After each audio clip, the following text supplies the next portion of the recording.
Sunil, intern in base hospital.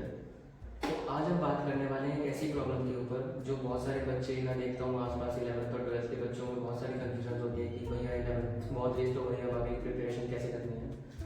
तो मेरी खुद की सिस्टर को ये प्रॉब्लम होती है कि अभी मेरे से रिसेंट में मेरी बहन ने पूछा था कि भाई मेरी 11th वेस्ट हो चुकी है, मेरे को आगे के लिए कैसे प्रिपेयर कराने के लिए। तो आज हम इस वीडियो में जानेंगे कि आपको अप्रोच करनी है 11th से 12th के लिए।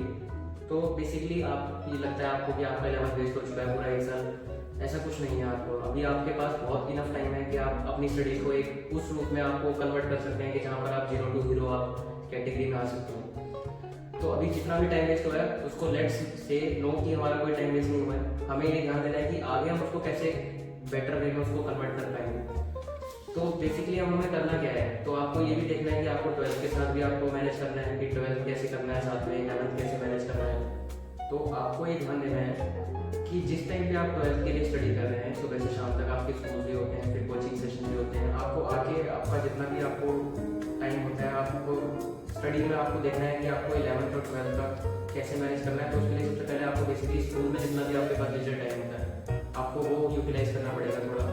बाकी अगर ये सेपरेट वीडियो में बना के डालूंगा कि how to manage your 12th class with 11th class, but अभी इस वीडियो में फोकस करने वाले हैं कि अपने 11th को कैसे आप बैकलॉग को कैसे इस वीडियो में कवर कर पाएंगे। तो बेसिकली आपको करना क्या है, अब आपके पास इतना टाइम नहीं है क्योंकि आपने ऑलरेडी इतने टाइम अभी आपको जा चुका है। तो अब आपके पास इतना टाइम है कि आप 11th क्लास की कोई प्रीवियस ईयर की क्वेश्चन की नीट के जो भी आपके फिजिक्स, केमिस्ट्री और बायो की आपको 30 या 35 ईयर्स प्रीवियस क्वेश्चन की आपको बुक लेनी है। I am not promoting any book, but आपको मेरे हिसाब से जो मैंने अपने टाइम पे की थी वो अरिहंत की होती है, बेस्ट होती है। उसमें सॉल्यूशंस भी होते हैं, उसमें ईच एंड एवरी क्वेश्चन का आपको स्टेप बताया होता है कि कैसे अप्रोच करना है। तो आप अरिहंत को खरीद के आप उसमें 30 to 35 ईयर्स के क्वेश्चन पेपर्स होते हैं, उसको आपको क्या करना है, आपको रात को सोते से 2-3 घंटे पहले आपको हर एक क्वेश्चन पेपर के 11th के आपको वो क्वेश्चन करने हैं। इतना करने से आपको क्या होगा कि एक तो आपको आदत बनेगी कि आप डेली क्वेश्चन सॉल्व कर रहे हैं, प्लस प्रीवियस ईयर में मैंने जहाँ तक मेरा देखा है तो मैंने देखा है कि अगर आप सपोज करो 30 ईयर्स के लिए आप प्रीवियस ईयर क्वेश्चन सॉल्व कर रहे हैं, भाई एक पेपर में आते हैं 45 क्वेश्चन,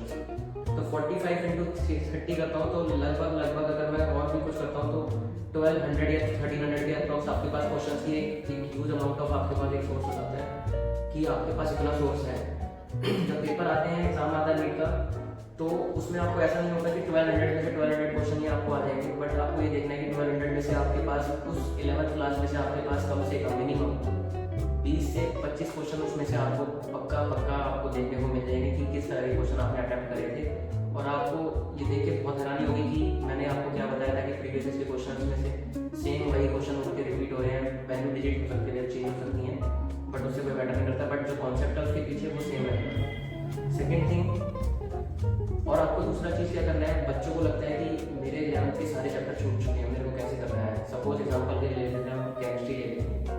तो आपको लगता है कि मेरी पूरी केमिस्ट्री छूट चुकी है, ऑर्गेनिक, इनऑर्गेनिक छूट चुका है, तो आपको कैसे डील करना है। आपको एक टाइम पे आपको अगर मैं खाने के लिए देता हूँ, एक टाइम पे एक प्लेट में 4 रोटी या 4 सब्जी देता हूँ अलग अलग, तो एक टाइम पे आप एक बाइट में एक सब्जी का ही टुकड़ा लेके आप खाते हैं, चारों तो एक टाइम पे नहीं खा सकते। तो सेम इसको अपनी डेली लाइफ में आपको फॉलो करना है। आपको क्या करना है,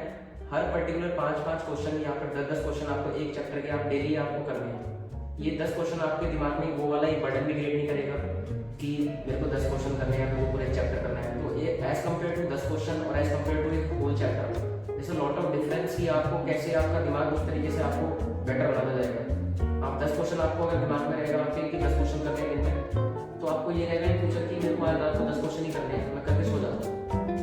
बट अगर आप उसको उस चीज़ में लेते हैं कि मेरे को ये चैप्टर करना है अपना, तो आप स्टार्ट करेंगे, उससे पहले बुक बंद करेंगे और फिर बंद करके आप सो जाएंगे कि कल करना है, और आपको कल कभी नहीं करना। तो यही बहुत सारे बच्चों के साथ दिक्कत भी होती है कि वो नहीं कर पाते। तो आपको बेसिकली करना है 10 क्वेश्चन या 15 क्वेश्चन या 20 क्वेश्चन, जितनी भी आपकी कैपेसिटी है, आपको एक चैप्टर के प्रीवियस, मतलब आपको 11th क्लास में अभी करंटली आप 12th में आपका शुरू हो जाएगा, तो आपको करना क्या है, शाम के टाइम जब भी आप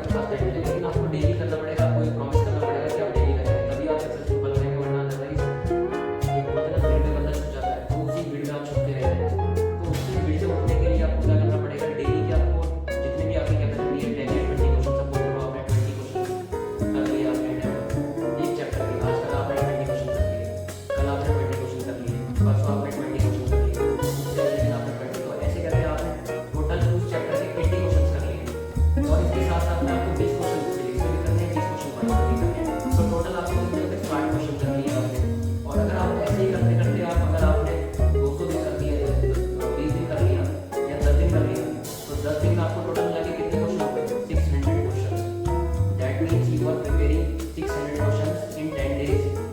and you will get to know कि आपने इन 10 दिनों के अंदर आपने कितना सारा कॉन्सेप्ट सीखा है, कितना आपने कितने क्वेश्चन आपने वो वाले अटेम्प्ट करे हैं जो पेपर में आने वाले हैं। तो आपको वो देखने को मिलेगा कि अभी आपको नहीं पता चलेगा कि ये क्वेश्चन में कैसे आएगा, क्वेश्चन में नहीं आएगा, लेकिन जब लॉन्ग टर्म में देखा जाता है उसका इफेक्ट, तो आपको पता चलेगा कि ये आपको कितना हेल्पफुल होगा जब आप नीट के टाइम एग्जाम में बैठे हैं। तो बस यही आपको करना है, कम पढ़ना है, बार बार पढ़ना है। यही मेरा जो होता है, मेरे अभी भी जो मैं जिसे फॉलो करता हूँ, कम पढ़ो लेकिन बार बार पढ़ो। बच्चों को क्या लगता है कि मैं कम पढ़ रहा हूँ मेरा नहीं हो पाएगा सिलेक्शन, ऐसा कुछ नहीं होता। कम पढ़ो लेकिन बार बार पढ़ो। अगर आप 20 क्वेश्चन कर रहे हो, 20 क्वेश्चन के बाद अगले दिन भी 20 कर रहे हो, 20 ही कर रहे हो ना, आप कर रहे हो 20 क्वेश्चन, लेकिन उनको बार बार करो। जब आपको लगे कि आपके बुक के 400 क्वेश्चन या 200 क्वेश्चन प्रीवियस के खत्म हो चुके हैं, उनको फिर से रिवाइज करो। बार बार करने से आपकी स्पीड बढ़ेगी, आपको टाइम एफिशिएंसी बढ़ेगी, आपका कॉन्फिडेंस बूस्टअप होगा और आप उस लेवल पे होंगे जहाँ पर आप 0 to हीरो वाले लेवल पे आ चुके होंगे आप उसमें। और बाकी अब नेक्स्ट वीडियो में आपको मैं बताऊंगा कि आपको कैसे आपको मैनेज करना है अपनी 11th की स्टडीज के साथ, आपको 12th की स्टडीज आपको कैसे मैनेज करनी है,